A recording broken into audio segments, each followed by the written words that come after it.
네, 뭐 앵커님 잠깐 뭐 언급을 했듯이 그렇죠. 야, 정말 이젠 뭐 전국 뭐 제주하고 이제 강원 정도 이제 빼고 전부 다가 거의 뭐 규제 지역이라고 할 정도로 사실 이제 뭐 11, 19 대책 때 이미 이제 한 7곳 정도가 그래 됐었었죠. 그때 이제 김포가 이제 그 규제 지역에 이제 들어갔었는데 김포 쪽을 누르다 보니까 이제 바로 또 강 건너 쪽 저 파주 이제 운정 뭐 이런 쪽들이 또 이제 많이 올라가는 경우가 생겨나고 또 그때 이제 부산 같은 경우에도 이제 뭐 그 해운대라든지 수영구라든지 이런 한 5곳을 또 규제를 하다 보니까 이 같은 부산 안에서도 규제를 받는 지역들 말고 또 그 옆에 그렇죠. 다른 구들이 지금 또 올라가는 이제 현상들이 생겼죠. 뭐 대구도 뭐 마찬가지가 되겠습니다. 뭐 수성구 한 곳 했었는데 이제 그 옆에 또 지역들이 이제 올라가다 보니까 이번에 이제 36곳이라는데요. 정말 이제 어마어마한데요. 작년에 이제 그 우리가 출발할 때 이제 그때 12, 16 대책이라는 게 나왔는데 이제 이번에는 12, 17 대책 거의 비슷한 시점에 또 연말에 또 이제 무더기 이제 규제책이 나왔습니다. 자, 결국은 이제 전국이 대부분이 다 이제 규제 지역이다. 이제 이런 이야기들이 있는데 자, 그렇다면 어차피 이제 규제 지역으로 이제 묶인 건 묶인 거고요. 자, 그러면 이렇게 전국이 다 규제 지역으로 됐을 때 또 이제 우리가 역풍선 효과라는 게 있잖아요. 그러니까 어떤 그 똑같은 규제의 조건이라면 차라리 뭐 이제 경기나 뭐 인천이나 이제 특히나 뭐 서울 그렇죠. 이런 수도권 쪽으로 오히려 올라오자. 이제 이런 아래쪽으로 규제를 피해서 내려갔던 투자자들이 다시 지금 또 그 뭐 이렇게 회귀를 하고 있다라고 할 거예요. 다시 이제 수도권 쪽으로 올라오는 이런 그 역풍선 효과 어떤 시그널들이 이미 이제 또 나타나고 있는 것들이 있어서 과연 이 지금 이제 연말에 이런 부동산 시장이 또 내년에 이제 또 어떤 방향으로 갈지 그런 것들을 또 예측해 볼 수 있는 차원에서 굉장히 좀 중요하다 이렇게 말씀드리면서 좀 구체적으로 한번 들어가 보겠습니다. 자, 정부의 강력한 부동산 대책, 뭐 아까 말씀드렸던 뭐 그 2020년은 이제 그 19년 12, 16 대책부터 시작을 했다고 봐야 되겠죠. 바로 직전이었으니까.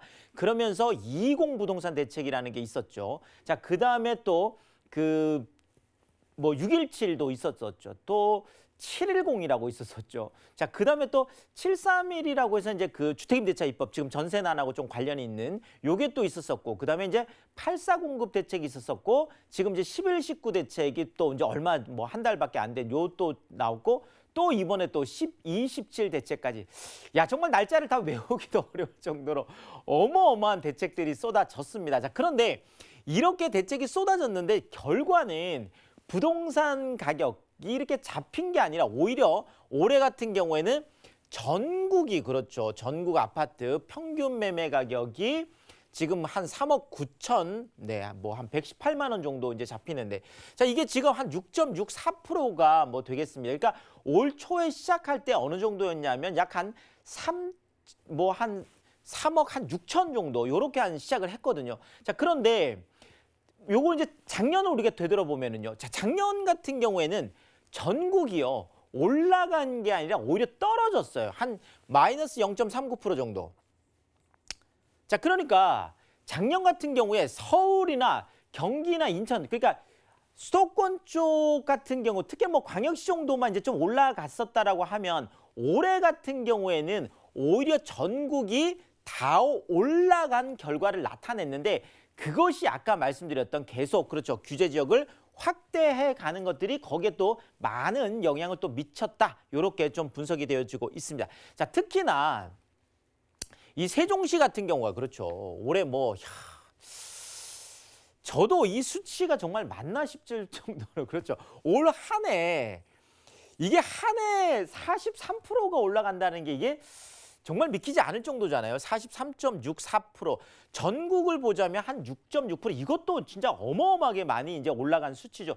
보통 요즘 물가 상승률이 거의 뭐 0%대잖아요. 1%가 거의 뭐 안 될 여기 왔다 갔다 하고 있는데 물가 상승률보다도 거의 한 5배에서 6배가 평균이 올라갔는데 지금 세종시 같은 경우에는 무려 한 해에 43.64%가 올라갔다라고 하니까 이렇게 볼 수 있을 것 같아요. 자, 결국은 그 세종 쪽에 이제 뭐 수도를 옮기겠다. 특히나 이제 아무래도 좀 촉발이 또 많이 됐던 게 지금 뭐 세종 쪽에 국회의사당을 이제 또 이렇게 예산이 뭐 통과됐다. 이런 좀 구체적인 액션들이 있으면서 더 많은 이제 상승폭을 보이는데 결국 규제보다 많은 분들 투자자들은 호재 쪽을 더 많이 본다라는 거죠. 왜냐하면 세종시 같은 경우는요. 조정 대상 지역으로 이미 지정이 되어 있었고요. 투기 과열지구로 이미 지정이 되어 있었고 투기 지역으로 이미 지정이 되어 있었거든요. 그러니까 뭐 조정 대상 지역 이런 하나가 아니라 조정, 투기 과열, 투기 3종 세트로 완벽하게 묶여 있는 이런 지역임에도 불구하고 올 한 해 가장 많이 올라갔고 또 대전 같은 경우도 많이 올라갔죠. 뭐 아무래도 그 옆에 있다 보니까 뭐 그 또 세종 쪽하고 좀 키 맞추기 하는 이런 것들이 있겠죠. 자, 그럼에도 불구하고 한 16% 정도 올라갔어요. 자, 그러면 지금 1위가 43%인데 2위가 지금 16%예요. 차이가 지금 어마어마하게 지금 나고 있는 이런 상황들이 되겠습니다.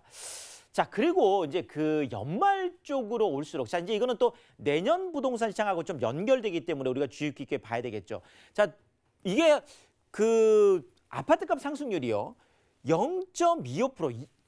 이게 역대 최고치예요. 이게 주간 상승률이기 때문에 그렇습니다. 그러니까 연말 쪽이 더 올랐다고 보시면 될 것 같아요. 올해는 0.25%가 역대 최고치를 기록을 했는데 이것이 3주 만에 또 깨집니다. 이게 뭐 11월 한 뭐 초중 정도 됐었죠. 그러면서 갑자기 0.27%가 오르면서 또 한 번 또 사상 최고치가 또 나오죠. 자, 그런데 이것이 또 한 주 만에 0.29%라고 하는 역대 최고치를 계속 지금 갈아치우고 있는 이런 상황들이기 때문에 이것이 이제 또 그 내년 부동산 시장에 또 큰 영향을 미칠 수가 있겠습니다. 자, 뭐 이렇게 많이 올라가다 보니까 이제 막바지에 그렇죠. 12, 17 대책이 나올 수밖에 없었습니다. 그래서 파주 등에서 이제 36곳이 지금 이제 조정 대상 지역으로 된 거죠. 자, 11, 19 대책 때 이제 김포, 부산 뭐 7곳이 이제 지정이 됐었죠. 그런데 계속 풍선 효과가 이제 나타났습니다. 자, 부산 이번에 9곳이 지정이 됐습니다. 그러니까 그 11, 19 때 이제 대책 때 그 지정했던 이제 다 포함을 하면 이제 훨씬 더 많죠. 한 14개 정도가 되겠죠. 그래서 부산이 지금 이제 9곳이 됐고, 자, 지금 뭐 대구 같은 경우는 이제 수성구만 이제 투기 과열지구로 됐다가 또 이제 조정 대상 지역까지 이제 포함이 됐다가 이번에 이제 또 그 옆에 있는 수성구 옆에 있는 지역들까지 또 7곳이 다 또 무더기로 지정이 됐습니다. 자, 광주 같은 경우에도 좀 많이 올랐다가 약간 좀 안정세를 보이다가 또 최근에 또 많이 올라서 또 5곳이 지정이 됐습니다. 자, 울산 같은 경우는 굉장히 어려웠죠. 뭐 작년 같은 경우에 이제 많이 하락을 했었었고 올 뭐 상반기까지만 해도 좀 어려웠었는데 이것이 지금 이제 여름 지나고 이렇게 하면서 좀 회복되기 시작하다가 지금 연말쯤 와서 또 엄청나게 올라가면서 울산 같은 경우가 또 2곳이 지정됐습니다. 자, 결국은 지금 서울, 경기, 인천 그리고 이제 그 지방에 있는 대부분의 광역시들 이제 그래서 23곳이 이번에 추가로 지정이 됐으니까 이제 광역시급은 웬만한 곳은 다 규제 지역이다. 이렇게 좀 이해를 하시면 좋겠습니다. 자, 그런데 이번에 좀 특색이라고 하면 뭐 그 규제 지역이요. 이런 어떤 큰 지역뿐만 아니라 작은 우리가 보통 중소도시라고 하는 이런 곳까지도 많이 들어갔다라는 거죠. 자, 파주 뭐 계속 그렇죠. 이야기가 나왔던 곳들이죠. 그래서 파주 같은 경우에는 뭐 이제 그 일산 쪽을 또 이제 묶고 또 아무래도 김포 쪽 주변을 이제 묶다 보니까 뭐 풍선 효과가 좀 크게 나타났던 지역이 되겠고요. 자, 천안 같은 경우도 그렇죠. 지금 뭐 경기 남부 쪽 뭐 아무래도 묶으니까 이제 조금 뭐 충청권까지 좀 내려가는 영향들이 있었고 또 세종이나 대전 쪽이 좀 많이 오르다 보니까 또 거기에 끼어 있는 지역이기도 하고 물론 뭐 논산하고 공주도 뭐 같은 이유가 되겠습니다. 뭐 전주도 이제 마찬가지가 되겠고요.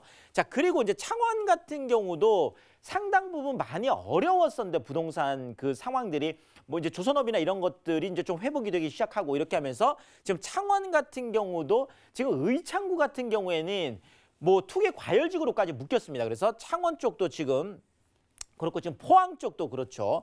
자, 경상 같은 경우에도 뭐 대구 이제 또 바로 옆이다 보니까 같이 또 풍선 효과가 있었던 부분이죠. 자, 그다음에 이번에 여수하고 광양하고 순천까지 들어갔습니다. 야, 정말 지금 뭐 또 이제 그 뭐 거의 우리나라 거의 최남단이잖아요. 이런 여수나 광양이나 순천까지 이제 다 들어가다 보니까 많은 분들이 이제 그 얘기를 하는 거죠. 이제는 제주하고 강원 빼고 전부 다 뭐 전국이 규제 지역이다. 이것이 뭐 이제 실감이 나는 그런 이야기가 되겠습니다. 자, 그런데 예전에는 이렇게 생각을 하죠.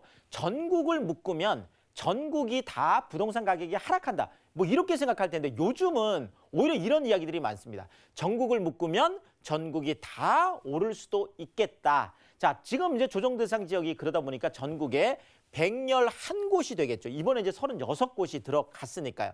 자, 그런데 이 메커니즘을 보면 이런 거죠. 처음에 이게 이제 2016년 이제 11월 이제 그 13일 날 이제 그 대책이 나오면서 서울 쪽이 이제 조정 대상 지역으로 이제 처음에 들어갑니다. 자, 그러면서 서울 쪽에 이제 그 주요 지역들이 이제 좀 들어가다 보니까 이것이 서울의 또 외부까지 또 영향을 외곽까지 좀 미치게 되고, 자, 그러면서 특히나 이제 준강남권이라고 하는, 그렇죠. 지금 뭐 성남이라든지 뭐 과천이라든지 뭐 이런 쪽들 뭐 이런 것들이 또 많이 이제 오르면서 수도권으로 이제 영향을 많이 미치기 시작하죠. 자, 그런데 이제 경기 남부권 수원까지 이렇게 쭉 또 묶다 보니까 결국은 이것이 경기 또 서부권이라든지 경기 쪽에 또 이제 북부권까지 이제 영향을 이제 미치면서 수도권 전체 다가 또 대부분이 이제 묶이게 되는 이런 상황이 되죠. 자, 그러니까 또 이것이 다시 지방 이제 광역시로 또 내려가게 되고, 지방 광역시를 묶으니까 또 지방에 있는 이제 중소도시까지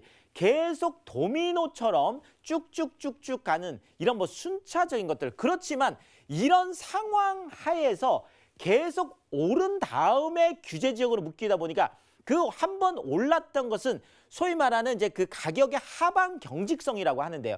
한 번 올라간 부동산 가격은 떨어지기가 어렵거든요. 그래서 이 하방 경직성 때문에 그 가격을 계속 유지하고 있거나 아니면은 또 이제 역풍선 효과 이런 것들 때문에 다시 올라가는 현상들이 나타나는 거죠. 자, 뭐 구체적으로 예를 들면 이런죠. 자, 천안 대신 이번에 아산, 부산 대신 양산, 이런 이야기가 이미 나왔습니다. 왜냐하면 이미 뭐 한 달 전 뭐 이때부터 많이 올라갔으니까 규제지역으로 묶일 거야라는 것이 계속 얘기가 나왔거든요. 자, 그러면 이미 규제지역으로 묶이기 전에 한 3, 4주 전에 이미 투자자들은 천안 대신에 아산으로 가고 부산 대신에 양산 쪽으로 갔다는 거죠. 자, 규제보다 시장이 좀 빨리 움직인 이런 부분들이 있고, 자, 또 하나는 자, 고양 묶으니까 김포로 갔죠. 김포 묶으니까 지금 이번에 파주로 갔죠. 자, 그런데 이렇게 연쇄 규제를 하다 보니까 다시 그 지역에서 고양 쪽, 일산 쪽이 다시 올라가는, 그러니까 이것이 마치 순환 도돌이표처럼 이렇게 계속 서로를 올리는 역할들을 지금 하고 있다라는 거죠. 자, 이러다 보니까 집값이 이렇게 많이 올라가고 규제가 이렇게 많이 쏟아짐에도 불구하고 오히려 역풍선 효과 이런 것들 때문에 오히려 매수 심리가 살아나고 있는, 그렇죠. 그 투자 수요가 다시 서울 쪽, 뭐 경기나 인천 쪽, 수도권 쪽으로 지금 올라오고 있습니다. 자, 당연히 이것이 집값에 반영될 수밖에 없겠습니다. 그래서 서울이 그렇게 많이 올라갔다고 하는데도 25개구 집값이 연말 쪽에 들어오면서 지금 4주 연속 지금 이렇게 상승을 하는 거죠. 자, 그러니까 매도인들 입장에서는 이거 이러다 더 올라가는 거 아니야? 자, 지금 금매를 좀 내놓으려고 했던 거 다시 매물을 걷어들이고 있다라는 뭐 시장에 지금 이야기가 나오고 있거든요. 그러니까 금매가 사라지고 다시 호가를 올리는 이런 고공 행진들이 지금 또 나타나고 있습니다. 자, 이것을 이제 보여주는 이제 우리가 수치가요, 매수 우위 지수라는 건데, 자, 금매가 나오는 이유는 뭐 특별한 게 아니거든요.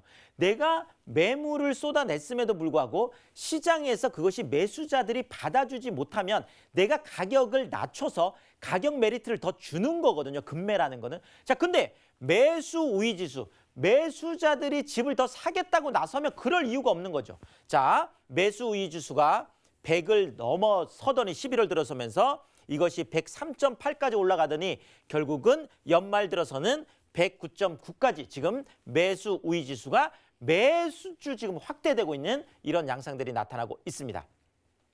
자, 특히나 우리가 이제 그 서울 집값이든 전국 집값을 이야기할 때 강남 4구 쪽, 그러니까 강남구, 송파구, 그다음에 이제 그 서초구, 이제 강동구 이렇게 강남 4구라고 하잖아요. 이 강남 4구가 어떻게 움직이냐가 굉장히 중요합니다. 자, 그런데 이것이 5주 연속 지금 상승세를 갖고 있어요. 자, 송파구 0.04에서 0.08로 배로 가고 있고 강동구 0.03에서 0.06으로 지금 배로 가고 있습니다. 자, 이렇다 보니까 강북 아파트 평균 가격이 8억을 지금 사상 처음 돌파를 했음에도 불구하고 강북하고 강남의 아파트값 격차가 4억 2천만 원으로 오히려 더 늘어났어요. 자, 지금 이게 그 작년 같은 경우는 한 3억 6천 정도 됐었고 올해 이게 3억 한 9천 정도 됐었는데 이게 조금 더 좁혀졌었는데 이게 다시 늘어나기 시작한 거예요. 그래서 한 4억 2천까지 다시 더 벌어져서 최근에 강남 집값까지 다시 들썩이는 이런 시장의 모습이다. 이렇게 말씀을 드리겠습니다.